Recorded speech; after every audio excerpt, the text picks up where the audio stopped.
합동합니다. 8절부터 14절입니다. 너희는 여호와의 선하심을 맛보아 알지어다. 그에게 피하는 자는 복이 있도다. 너희 성도들아 여호와를 경외하라. 그를 경외하는 자에게는 부족함이 없도다. 젊은 사자는 궁핍하여 줄일지라도 여호와를 찾는 자는 모든 좋은 것에 부족함이 없으리로다. 너희 자녀들아 와서 내 말을 들으라. 내가 여호와를 경외하는 법을 너희에게 가르치리로다. 생명을 사모하고 연수를 사랑하여 복받기를 원하는 사람이 누구뇨? 내 혀를 악에서 금하며 내 입술을 거짓말에서 금할지어다. 악을 버리고 선을 행하며 화평을 찾아 따를지어다. 아멘. 우리 지난주 금요일, 토요일 두 번에 걸쳐서 우리 시편 34편 1절부터 7절을 살펴보았습니다. 우리 1절부터 3절에서는 이 다윗이 궁지에 몰린 이 상황이었지만 이 넘어진 자를 버리지 아니하시는 하나님, 그 하나님을 바라보면서 이 찬양의 이유를 찾아내었음을 보았습니다.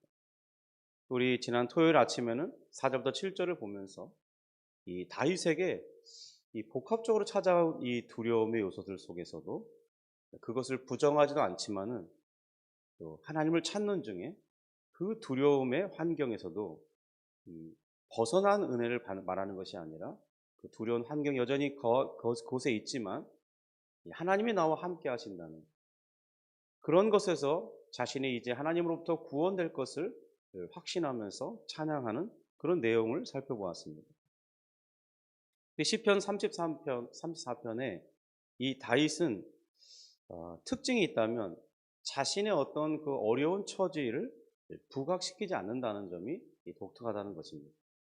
사무엘상 21장을 우리가 읽어보면 그가 이 멀쩡한 정신에서도 미친 척 해야 되는 그런 상황이 얼마나 힘들었을지 그리고 얼마나 억울했을지 짐작이 갈 법도 한데 그런 배경에서 지어진 시라면 이 시 속에서 어떤 그런 상황에 대해서 언급할 것 같은데요. 다윗은 그렇게 하지 않는다는 겁니다. 그러면서 도리어 우리에게 너희는 여호와의 선하심을 맛보아 알지어다. 그렇게 선포하면서 우리에게 너희도 너희가 믿고 있는 그 하나님이 어떤 분이신지 너의 인생을 통해서 알도록 해. 이렇게 말한다는 겁니다. 고난이 그냥 그대로인데 또 블레셋에게서 풀려났어도 여전히 이 사울로부터 도망자의 신세였어야 되고 사울에게 들킨다면 자신이 언제 어떻게 죽임이 당할지 알지 못하는 그런 상황이었습니다. 그러니까 여전히 그의 어떤 상황이 나아진 게 별로 없어요. 성도 여러분, 여러분의 인생 경험에서 하나님의 이 선하심을 선포할 만한 그런 시간들이 있습니까? 그가 어떻게 내 인생을 붙드셨는지 말할 수 있습니까? 하나님의 선하심을 생각할 때 우리는 즉각적인 고난을 제거하시는 그런 방법을 생각하기 쉬워요. 그런데 하나님은 잘 그렇게 역사하지 않는다는 것입니다. 그런 방법을 역사하기도 하시죠. 예를 들면 또 이 출애굽 사건에서 마라의 쓴물을 즉각적으로 바꾸어서 먹을 수 있는 물이 되게 하시는 또 물이 없는 곳에서 반석을 쪼개어서 물을 내시는 그런 하나님의 즉각적인 해결책이 있기도 합니다. 그런데 하나님은 대부분 그런 방법보다는 여전히 이 고난 속에서 우리의 인생이 무너지지 않도록 우리가 지탱할 수 있도록 하시는 그 방법을 더 선호하시는 것처럼 성경이 기록되고 있습니다. 실제로 우리 인생의 경험도 그런 경우가 더 많죠. 다윗을 보십시오. 지금 이 상황에서 정말 이런 말, 너희는 여호와의 선하심을 맛보아 알지어다. 우리 힘있게 하나님을 찬양하자. 이렇게 말한다는 게 정상적으로 보이십니까? 이 말을 하기에는 그의 상황이 너무 엉망입니다. 쫓고 쫓기는 이런 추격전도 아니고요. 사울을 피했더니 그가 맞이한 것은 이 칼을 갈고 있는 블레셋이었다는 겁니다.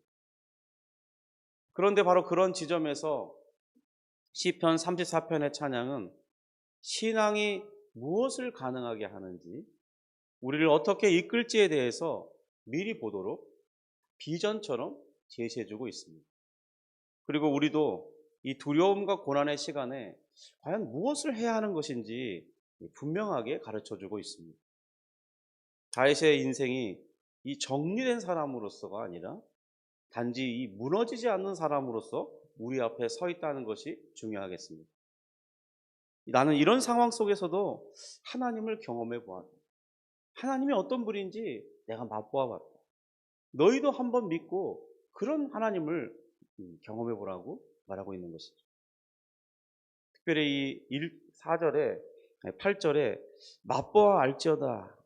이 말은 어떤 설명하거나 내가 논증해 보겠다 그런 말이 아닙니다. 너희도 직접 살아봐. 마치 매우 인상적인 이 음식을 맛보듯이 처음 보는 음식인데 그 맛을 보면서 야, 이 음식이 이런 맛을 내는구나. 이렇게 알아가듯이 지금 다윗은 하나님을 너희 인생에서도 반드시 맛봐야 할 만한 그런 하나님으로 말하고 있다는 것이죠. 그리고 10절에 이렇게 말합니다. 젊은 사자는 궁핍하여 줄일지라도 여호와를 찾는 자는 모든 좋은 것에 부족함이 없으리라. 여러분, 하나님을 믿으면 그 즉시 부족함이 사라지는 것입니까? 이 물음엔 분명한 예와 아니오가 같이 공존합니다. 때로 하나님은 즉각적인 공급이 우리 육체적으로도 우리 영혼과 정신에게도 채워지는 역사를 행하십니다. 정말 하나님은 기가 막힌 이 방법으로 응답해 주시죠. 그러나 때로는 이 영적으로는 즉각적인데 육체적으로는 아닐 수도 있다는 것입니다. 사도 바울이나 베드로의 고난을 생각해 보십시오. 사도 바울은 이게 내려오는 그런 역사의 이야기 속에 그는 이 로마에서 죽었다고 하지 않습니까? 또 베드로는 이 거꾸로 십자가에 달린 채 죽었다는 그런 말이 있습니다. 그런데 이 베드로 사도행전에서 이 베드로가 감옥에 갇혔을 때를 생각해 보면 그의 육체는 여전히 감옥 속에 있었어요. 그런데 그의 마음이 얼마나 평안한지 그는 쿨쿨 잠을 자고 있었습니다. 내일 죽어야 할지도 모르는데 말이죠. 그러니까 이런 어떤 영적으로는 즉각적인데 육체적으로는 여전히 고난의 한복판일 수 있다는 거죠. 다윗이 이 시를 지어 노래하며 사람들 앞에 부를 때에는 이미 블레셋에서 미친 척한 그 상황에서 구원받은 뒤의 상황일 것입니다. 그러나 그가 회상하고 있는 그때에는 그 시점은 이 여호와께서 이 역사해 주시되 여전히 그의 육체적으로는 해결되지 않는 상황이었다는 거죠. 그런데도 그가 말할 때 부족함이 없다. 이렇게 말합니다. 왜 그러겠습니까? 다윗은 이 하나님의 선하심을 그런 상황에서도 맛보고 있기 때문입니다. 자신이 죽어야 할 상황인데 죽지 않는 상황이 일어나고 있는 것이죠. 9절에서처럼 여호와를 경외하는 것을 넘어서 그가 하나님을 간절히 찾고 있습니다. 여러분, 기도라는 것이 반드시 소리 내어서 기도하는 것만이 기도가 아니지 않습니까? 사람은 자신의 마음속으로도 부르짖을 수 있습니다. 그리고 어쩌면 블레셋 군대 앞에서 문을 벅벅 긁으면서 침을 흘리면서 그 상황 속에서도 여호와여 나를 구원하옵소서. 주여 저들에게서 내 생명을 빼앗기지 않도록 붙들어 주옵소서. 간절히 기도하고 있었지 누가 알겠습니까? 바로 그런 시간 속에 바로 자신 앞에 이 당면한 문제들이 자기를 삼키지 못하는 그런 하나님이 지금 자기를 보호하시다는 그런 경험을 가지고 있었던 것입니다. 바로 다윗은 그런 상황을 가리켜 여호와의 선하심이라고 말하고 있는 것이죠. 존 버넌의 이 철로역정이라는 유명한 책이 있습니다. 거기에 기독도는 이제 고난의 산을 겨우겨우 넘어서 이제 정상에 올랐습니다. 이랬을 때 저 앞에서 겁쟁이와 불신이 이렇게 자신에게 지나가고 있습니다. 그러면서 그들이 이 기독도에게 말하기를 저 앞에 가면 사자 2마리가 길을 막고 서 있기 때문에 더 이상 갈 수가 없다고. 되돌아가시길 바랍니다. 이렇게 하면서 자기를 지나쳐 갑니다. 그 말을 들은 이 기독도도 잠시 두려움에 사로잡히는 거예요. 그런데 생각해 보니까 돌아가는 것은 멸망이고 앞으로 계속 전진하는 것만이 자신에게 생명에 이를 수 있다는 것을 생각하고 다시 그 길을 향해 갑니다. 어느덧 아름다운 집이라는 그곳에 이르렀을 때 좁은 길로 들어서는 그런 상황이 발생해요. 그런데 정말로 그 좁은 길 입구의 양쪽에 이 표하는 사자들이 있었던 것입니다. 저녁쯤 됐기 때문에 약간 잘 상황이 명확하게 파악되진 않아요. 기독교는 사자들이 이 쇠사슬에 묶여져 있다는 것을 어둑어둑하니까 잘 보지 못하는 거예요. 그래서 두려워서 멈춰서고 정말 낙심되어 있습니다.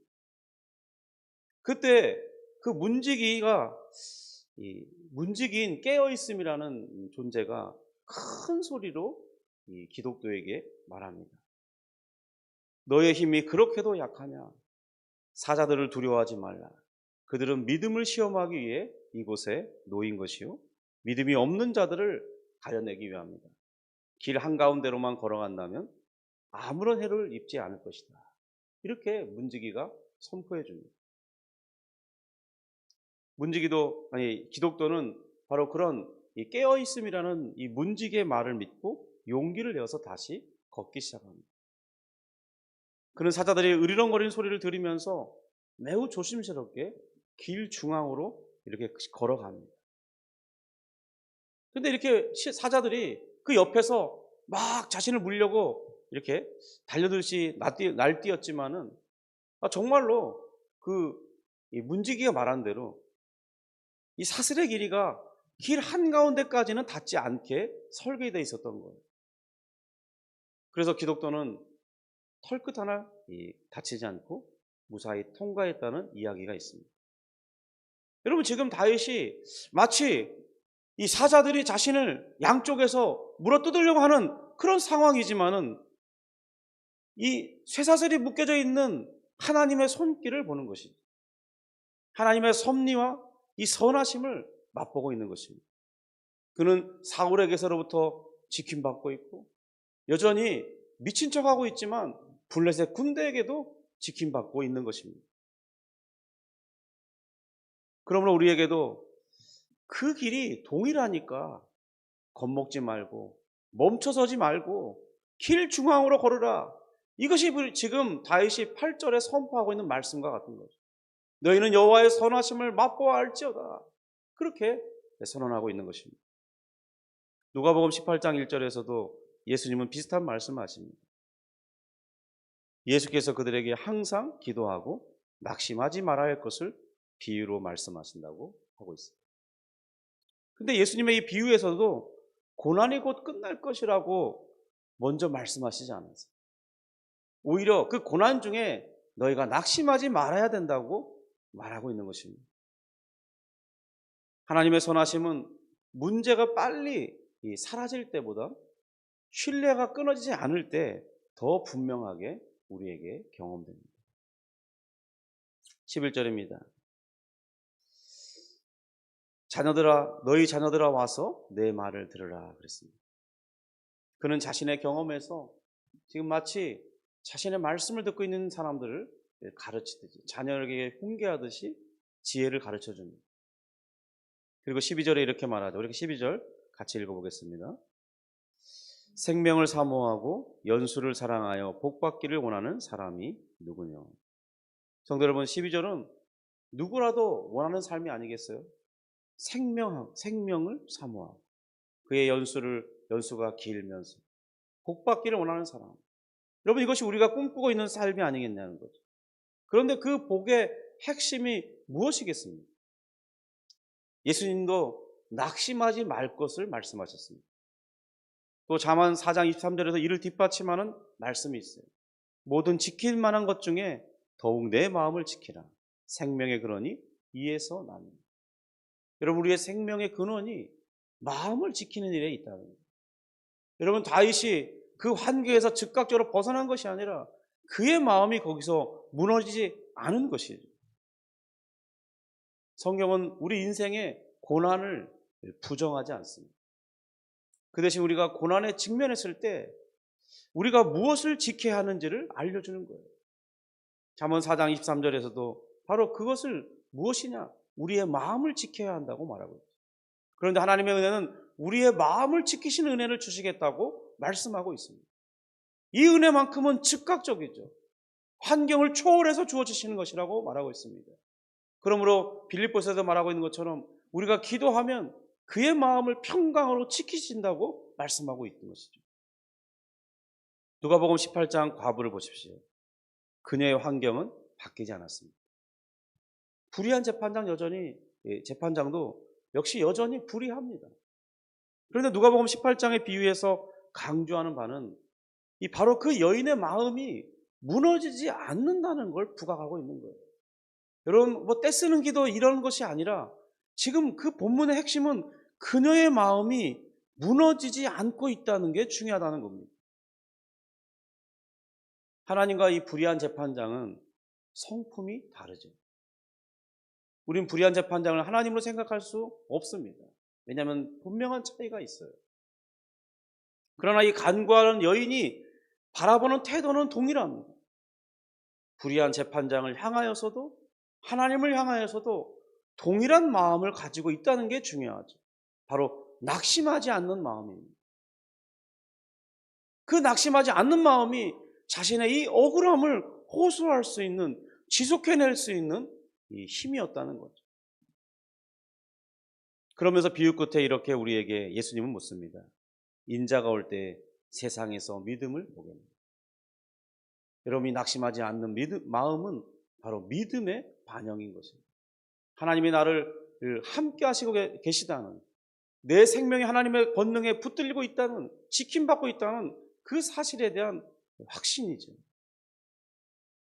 그런데 인자가 올 세상에 그런 믿음을 볼 수 있겠느냐고 묻고 계신 것이죠. 여러분, 당장의 문제 해결보다 중요한 것은 우리 마음이 하나님에게 붙어 있는가입니다. 하나님에 의해 내 마음이 지킴받고 있는가지. 하나님의 선하심은 먼저 상황을 바꾸기 전에 더 우선해서 우리 마음의 중심을 지켜주십니다. 마음이 지켜지는 것을 통해서 우리는 하나님의 선하심이 무엇인지 더 깊이 알아갈 수 있는 것입니다. 하나님의 선하심이 우리 삶에서 지속되려면 우리에게 뒤따라 할 것은 바로 다윗이 말씀해 줍니다. 13절, 14절입니다. 우리 같이 13절, 14절을 읽겠습니다. 내 혀를 악에서 금하며 내 입술을 거짓말에서 금할지어다. 악을 버리고 선을 행하며 화평을 찾아 따를지어다. 이 말씀은 이 조건이 아니라 결과를 말하고 있다는 겁니다. 너희가 이렇게 살면 복을 받을 거야, 그걸 말하고 있는 게 아니에요. 하나님의 선하심을 맛본 사람의 삶은 이렇게 바뀐다고 말하고 있는 것입니다.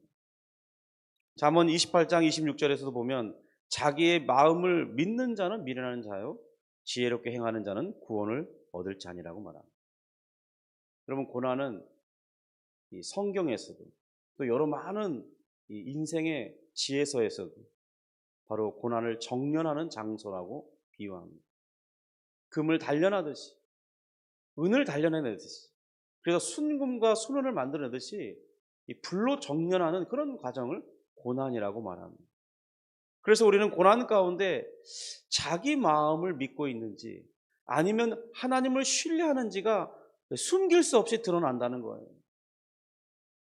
자기 마음을 믿는 자는 고난 중에 삐뚤어진 마음이 발생하고 그로 인해서 말이 거칠어지고 관계가 무너지고 그리고 싸움이 극대화된다는 겁니다. 그러나 하나님을 신뢰하는 사람은 오히려 혀를 절제하고 악에서 한 걸음 물러나게 되고 그리고 화평을 찾아가게 된다는 것입니다. 하나님의 선하심은 바로 우리의 감정을 먼저 좋게 만드는 것이 아니라 내 삶의 방향이 바뀌는 그런 열매로 드러난다는 것입니다. 성도 여러분, 하나님의 선하심은 고난이 사라졌을 때만 알게 되는 것이 아닙니다. 문제가 해결된 후에만 고백할 수 있는 것도 아니에요. 오히려 고난 중에 하나님은 낙심하지 않도록 붙드시고 내 마음이 무너지지 않도록 지켜주시는 그것, 그럼으로써 내 삶의 방향이 잘못된 길을 가다가 고난 때문에 돌이켜서 하나님을 바라보고 하나님을 향하여 유지될 때 바로 우리는 이렇게 고백하게 되는 것입니다. 하나님은 선하십니다. 하나님은 믿어도 되는 분입니다. 여러분, 하나님을 믿어서 여러분이 하나님이 선하신 것을 아시기 바랍니다. 그리고 우리도 다윗처럼 이렇게 말하게 되겠죠. 고난 가운데 하나님의 선하심을 맛본 자 함께 선포할 것입니다. 우리 8절 다시 한번 같이 읽습니다. 여호와의 선하심을 맛보아 알지어다. 그에게 피하는 자는 복이 있도다. 아멘. 오늘 우리는 이 고난이 아직 끝이 나지 않았을지라도 하나님께 피하는 그 믿음과 마음은 남아있을 것입니다.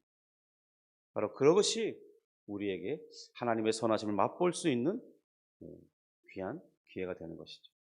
기도하겠습니다.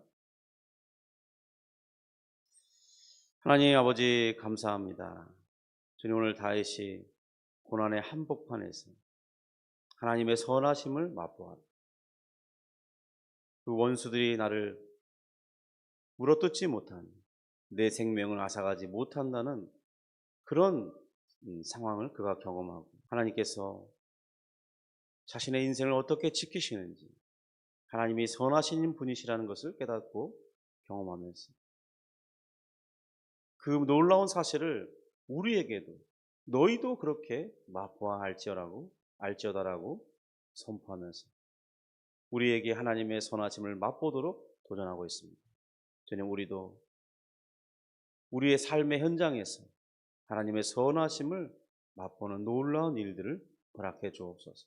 오늘 이 아침에 기도할 때 하나님께서 기도의 능력을 더하여 주시고 성령의 충만함을 입혀 주시고 하나님, 우리 마음이 하나님 앞에 담대함과 당당히 나아감을 얻게 하시고 또 주님께서 친히 우리에게 위로의 말씀입니다. 내가 너와 함께 하노라. 내가 너를 사랑하노라. 내가 너를 인도하리라. 하나님, 그 은혜로운 말씀이 우리 마음 가운데 가득하게 들려서 하나님, 세상의 그 모든 것들을 새롭게 바라보게 하시고 주님, 나를 엄물하지 못하는 이 세상의 고난 앞에 주눅들지 않도록 인도해 주옵소서. 예수님의 이름으로 기도합니다. 아멘.